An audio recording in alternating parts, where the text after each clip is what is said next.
함께 말씀 보겠습니다. 창세기 22장 1절부터 10절까지 말씀입니다. 창세기 22장 1절에서 10절까지 말씀입니다. 교독하겠습니다. 제가 먼저 22장 1절 말씀 읽겠습니다. 창세기 22장 1절부터 10절 말씀 교독하겠습니다. 제가 먼저 1절 말씀 읽겠습니다. 그 이후에 하나님이 아브라함을 시험하시려고 그를 부르시되 아브라함아 하시니 그가 이르되 내가 여기 있나이다.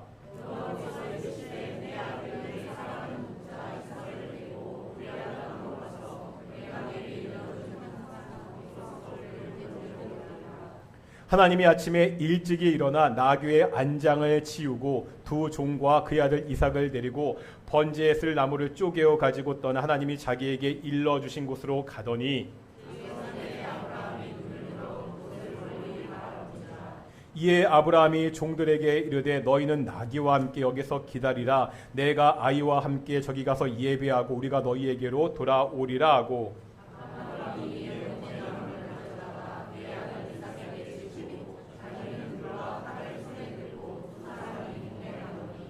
이삭이 그 아버지 아브라함에게 말하여 이르되 내 아버지여 하니 그가 이르되 내 아들아 내가 여기 있노라. 이삭이 이르되 불과 나무는 있거니와 번제할 어린 양은 어디 있나이까.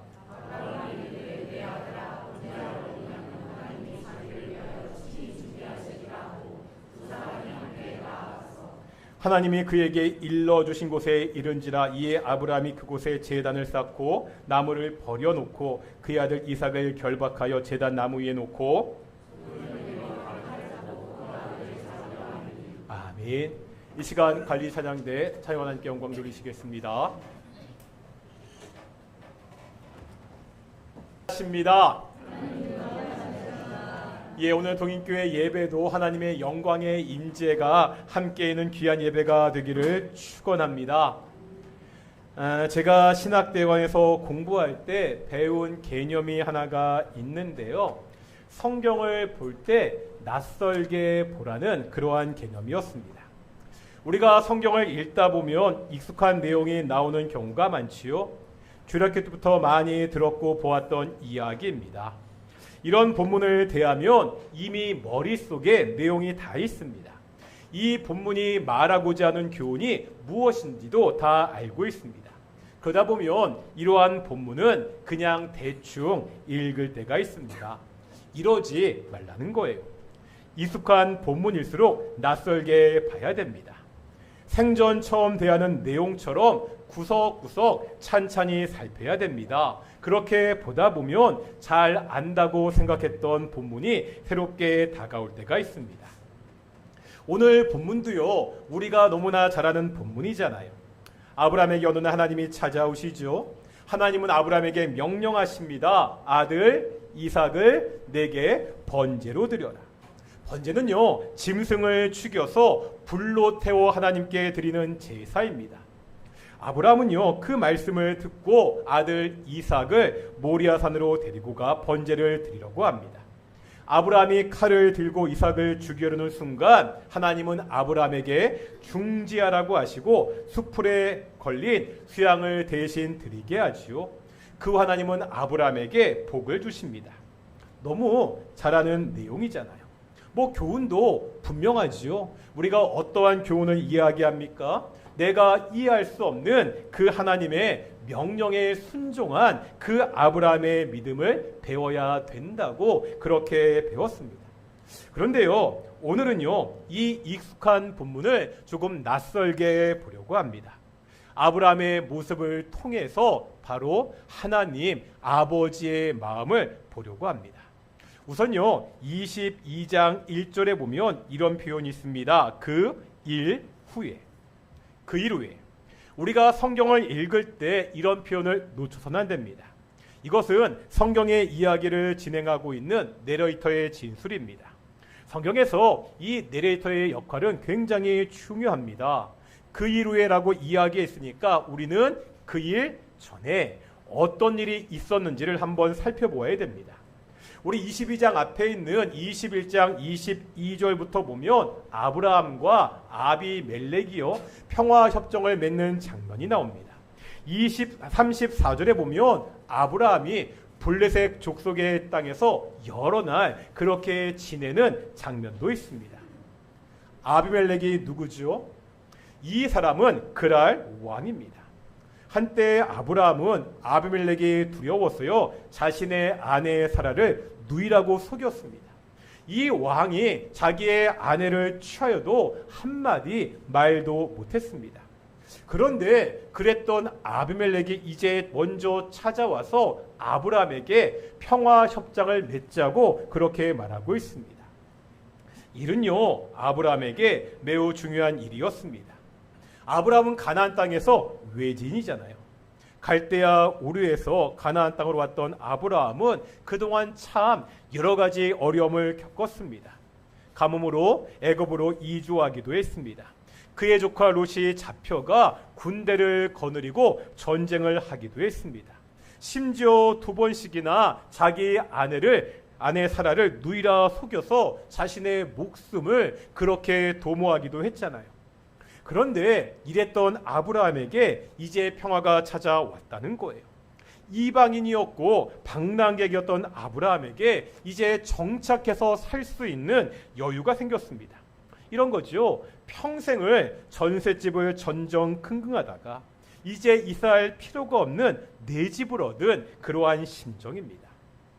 또 그 즈음에 아브라함의 가정은 어떻습니까? 그토록 고대하던 아들을 100세에 얻었습니다. 집안에서 복잡한 문제를 일으킬 수 있는 여종 하갈과 그의 아들 이스마엘을 집에서 나가게 했습니다. 이제 가정적으로도 아무런 문제가 없는 너무나 평화로운 시기라는 거예요. 외부에 적도 없고요. 내부도 너무 안정된 그러한 시기입니다. 그런데 바로 이 순간에 하나님이 찾아오셨습니다. 가정의 평화가 있고요. 아비멜렉과 협정을 맺어서 모든 것이 잘 되어가는 때입니다. 아브라함의 삶은 이제 안정이 되었습니다. 이제 좀 마음 편하게 여유를 누릴 수 있는 그러한 상황입니다. 바로 그때 하나님은 아브라함이 가지고 있는 그 안정을 깨는 요구를 하고 있습니다. 누구에게도 침범받고 싶지 않은 그 행복을 깨트리는 요구를 하고 있죠. 아들 이삭을 번제로 드리라는 요구입니다. 이 하나님의 요구에 아브라함은 믿음으로 순종합니다. 믿음의 조상으로 불릴만한 모습입니다.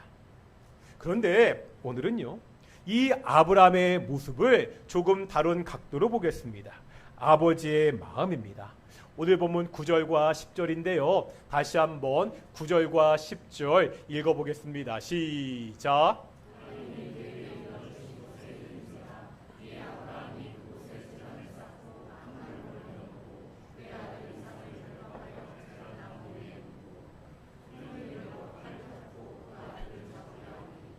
이 구절이 어떻죠? 그냥 보면 아브라함이 이삭을 잡으려는 단순한 장면 묘사로 보입니다. 이럴 때 제가 처음에 말씀드렸던 낯설게 보기가 필요합니다. 이 9절과 10절의 묘사가 어떻습니까? 다시 한번 보여주시겠습니까? 9절과 10절을 보시면 좀 이상하지 않으십니까? 뭐가 이상하죠? 잘 보시면 행동을 묘사하는 동사가 너무 많이 있습니다. 사실 이 9절과 10절의 내용을 이렇게 간단하게 묘사할 수 있습니다. 아브라함이 제단을 쌓고 아들을 잡으려 하니. 이렇게만 해도 충분히 내용이 전달이 됩니다. 하지만 오늘 본문에 보면 아브라함의 행동을 하나하나 끊어서 동사로 묘사하고 있습니다. 이런 거잖아요. 제단을 쌓고요. 다음에 나무를 벌려놓습니다. 이제 그 아들 이삭을 결박합니다. 그 다음에 제단 나무 위에 그 아들을 올려놓습니다. 심지어 칼을 잡는 그 장면도 2단계로 묘사하고 있습니다. 어떻게 묘사하고 있죠? 손을 내밉니다. 그 다음에 칼을 잡습니다. 이제 그 칼로 아들을 잡으려 하고 있습니다. 만약에 이 장면을 영화로 본다고 생각해 보겠습니다. 영화에서는요, 이 장면이 어떻게 표현이 되겠습니까? 슬로우 비디오를 보는 것처럼 보여질 것입니다. 바로 이 순간에 슬로우 비디오가 되면서 아브라함의 아들 이삭을 잡으려는 행동 하나하나를 찬찬히 보여줄 것입니다. 왜 성경의 기자는요, 이렇게 아브라함의 행동을 슬로우 비디오처럼 하나하나 동작 하나하나 천천히 묘사하고 있지요? 이유가 뭡니까? 이것이 아버지 아브라함의 마음입니다.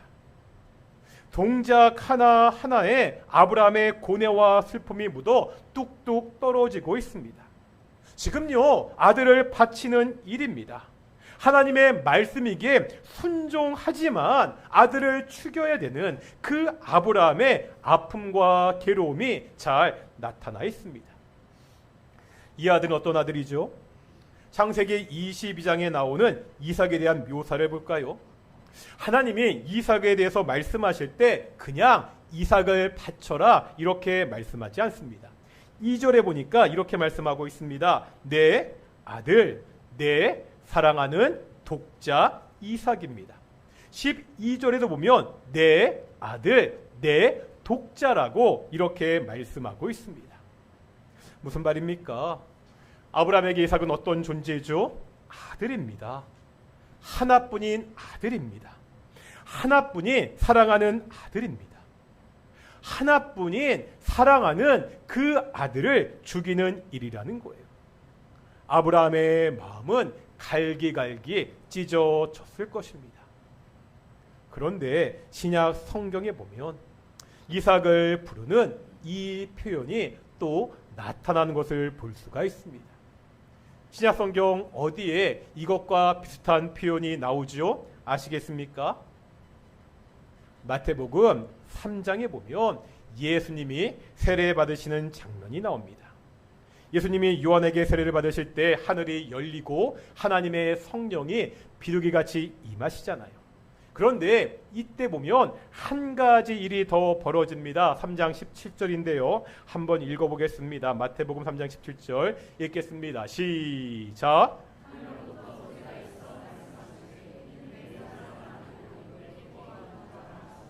아멘.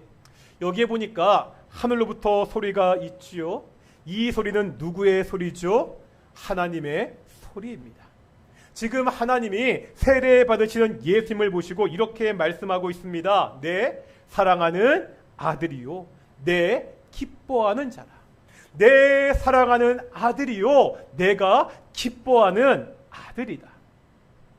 우리가 계속해서 복음을 보고 있지요. 복음이 무엇입니까? 예수님이 우리 죄를 대신해서 십자가에서 죽으시고 부활하셨습니다. 이것을 믿는 사람들이 구원을 받습니다. 이것이 복음입니다. 그런데요, 이때 십자가에서 죽으신 그 예수님이 어떠한 분이라고요? 우리가 쉽게 예수님이 십자가에서 우리를 위해 죽으셨다고 그렇게 이야기합니다. 그런데 이때 죽으신 예수님은 하나님의 하나뿐인 아들입니다. 하나님이 사랑하는 하나뿐인 아들입니다. 하나님이 기뻐하는 하나뿐인 아들입니다. 하나님이 사랑하는 독자 예수님을 우리를 위하여 십자가에서 죽게 하셨습니다. 이것이 복음입니다. 이 사랑하는 아들의 죽음을 하나님은 하늘에서 지켜보셨습니다. 아들 이삭을 죽이려고 칼을 잡았던 그 아브라함의 찢어진 마음이 바로 아들 예수님이 십자가에서 죽어가는 것을 지켜보시는 아버지 하나님의 마음이었습니다. 멜 깁슨이 감독한 패션 오브 크라이스트라는 영화가 있습니다. 예수님의 일생 가운데 마지막 고난받은 12시간을 그린 영화입니다. 기억나실지 모르겠는데요. 이 영화가 개봉되었을 때 논란이 좀 있었습니다. 논란의 내용은 뭐냐? 영화가 너무 잔인하다는 겁니다. 예수님이 고난받으시는 것을 너무나 생생하게 리얼하게 그렸습니다. 채찍을 맞아 피를 흘리는, 십자가에 달리는 그 모습이 정말 보기에 불편할 정도로 그렇게 그려졌습니다. 이 영화를 보면서 막연하게 생각했던 예수님의 고통이 어떠한 것인지 보는 사람들이 생생하게 보고 느낄 수가 있습니다. 그런데 제가 이 영화에서 가장 감동을 받았던 장면이 있습니다.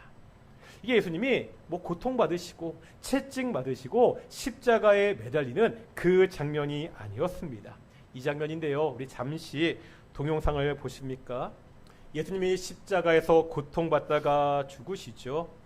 이 예수님의 모습을 처음에는 앞에서 보여주고 있습니다. 그러다 화면 앵글이 바뀌잖아요. 위에서 이 십자가를 내려다보고 있습니다. 그러면 지금 위에서 이 십자가를 내려다보는 것은 누구의 시선이죠? 하늘에 계시는 아버지 하나님의 시선입니다. 아들이 십자가에서 고통스럽게 죽는 것을 지켜보시는 아버지 하나님의 시선입니다. 그러다 갑자기 화면이 둥글게 변하면서 비가 한 방울 떨어집니다. 하늘에서 떨어진 이 빗방울이 의미하는 것은 무엇이겠습니까? 뭐지요? 아버지 하나님의 눈물입니다. 고통받는 아들의 죽음을 슬퍼하는 아버지 하나님의 눈물입니다. 예수님의 십자가는요, 아버지 하나님에게도 고통이었습니다. 그런데 이 고통은 그냥 아들의 육체적 고통을 지켜보는 것을 넘어섭니다. 이전에 이런 질문 드린 적이 있는데요. 왜 하필이면 십자가입니까? 왜 유대의 지도자들이 예수님을 하필이면 십자가에 달려서 죽게 했느냐입니다. 다 아시죠? 이 십자가는 로마의 사용 방법이잖아요. 물론 당시 유대는요, 로마의 식민지였기 때문에 유대인들이 공식적으로 사용을 집행할 권리가 없었습니다. 그렇다고 방법이 없는 것은 아니었습니다. 전통적으로 유대인들의 사용 방법은 뭐지요? 돌을 던져서 사람을 죽이는 것입니다. 요한복음에 보면 간음한 여인을 돌로 치려고 했습니다. 사도행전에 보면 처음에 누구의 순교 장면이 나오죠? 스데반의 순교 장면이 나오잖아요. 스데반이 어떻게 죽죠? 사람들이 던진 돌에 맞아 순교를 하게 됩니다. 합법적으로 인정이 되진 않았지만 마음만 먹으면 유대의 지도자들은 얼마든지 예수님을 돌로 쳐서 죽일 수가 있었습니다.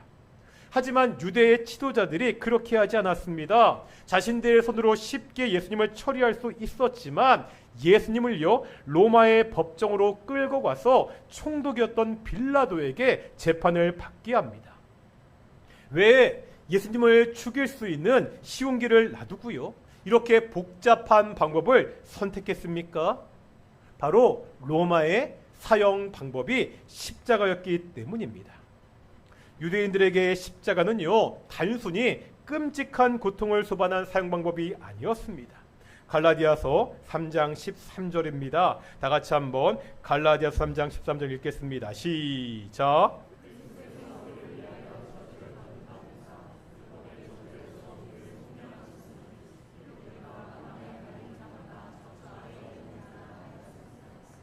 후반절에 보면 기록된 바 나오고 있지요.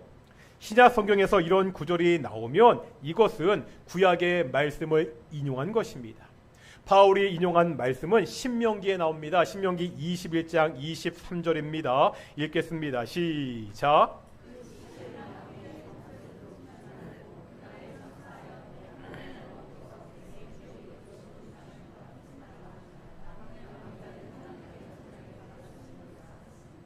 (23절에) 보면 시체를 나무 위에 밤새도록 두지 말라고 말씀하고 있죠. 그날에 반드시 장사해야 됩니다. 이유가 뭐죠? 그 죽은 사람은, 나무에 달린 사람은 어떤 사람이라고요? 하나님의 저주를 받은 것이기 때문입니다. 나무에 달려 죽었다는 것은 하나님의 저주를 받은 죽음이라는 거예요. 바울은 지금요, 이 신명기의 말씀을 예수님께 적용하고 있습니다. 예수님은 십자가에 달려 죽으셨습니다. 이 십자가는 나무로 만들어졌습니다. 예수님이 나무에 달려 죽으신 겁니다. 그러면 어떤 뜻이 되죠? 이 예수님의 죽음은 어떠한 죽음이라고요? 하나님의 저주를 받은 죽음이라는 것을 의미합니다. 유대의 지도자들이 예수님을 십자가에서 죽게 한 것이 바로 다른 이유가 아니라 예수님이 누구의 저주를 받아서 하나님의 저주를 받아서 죽은 것이라는 것을 사람들에게 보이기 위해서 있습니다. 이런 거지요.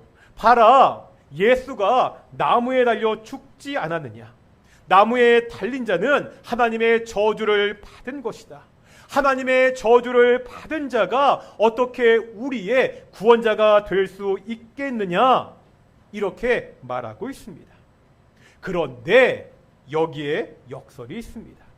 예수님이요, 우리의 구원자가 될 수 있는 것은 이 사람들의 생각과는 반대로 하나님의 저주를 받았기 때문입니다.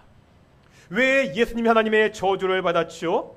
우리를 위하여 저주를 받았다고 말씀하고 있습니다. 본래 하나님의 저주는 우리가 받아야 됩니다. 그런데 예수님이 우리들을 대신해서 하나님의 저주를 받았습니다. 예수께서 우리를 대신해서 십자가에서 하나님의 저주를 받으심으로 우리가 구원을 받았습니다. 십자가는 예수님이요, 하나님의 저주를 받은 사건입니다. 이 하나님의 저주를 받으신 예수님이 십자가에서 뭐라고 외치시죠? 엘리 엘리 라마 사박다니, 나의 하나님, 나의 하나님, 어찌하여 나를 버리셨나이까? 질문입니다. 하나님이 이렇게 외치실 때, 하나님 어찌하여 나를 버리셨나이까? 이렇게 외치실 때 하나님이 진짜로 예수님을 버리셨습니까? 아무리 그래도 어떻게 하나님이 예수님을 버릴 수 있어? 이런 생각이 듭니다. 하지만 정말로 하나님이 예수님을 버리지 않았다면 지금 예수님이 십자가에서 거짓말하고 있는 겁니까? 버림을 받지 않았는데 버림받은 척 연기하고 있습니까? 예수님은요, 십자가에서 실제 하나님의 버림을 받았습니다. 왜지요? 지금요, 십자가에 달린 그 예수님은 하나님의 저주를 받은 자이기 때문입니다. 십자가는 하나님이 사랑하는 독생자, 기뻐하는 아들을 버린 사건입니다. 십자가는 독생자 예수님이 아버지 하나님의 버림을 받은 사건입니다. 바로 이 십자가를 통해서 우리가 구원을 받았습니다. 복음을 대한 설교를 처음 시작하면서 종교다원주의에 대한 말씀을 드렸죠. 종교다원주의가 뭐라고요? 아주 간단하게 말하면 어떠한 종교라도 잘 믿으면 구원을 받을 수 있다는 것입니다. 불교를 잘 믿으면 불교를 통해서 구원을 받습니다.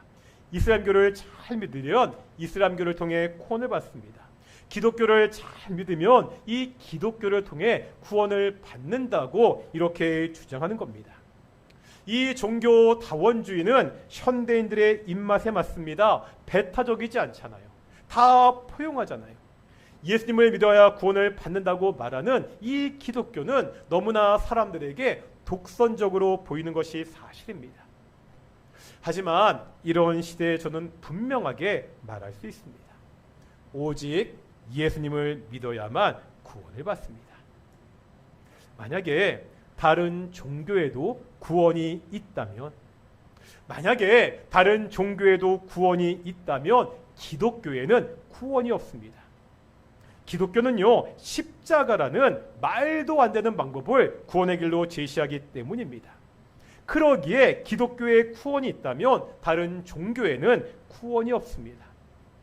만약에 인간을 구원할 다른 방법이 있다면, 예를 들어서요, 지식을 쌓거나 선행을 쌓거나 고행을 해서 구원을 얻을 수 있다면 하나님께서 이 십자가를 구원의 방법으로 제시할 리가 없다는 거예요.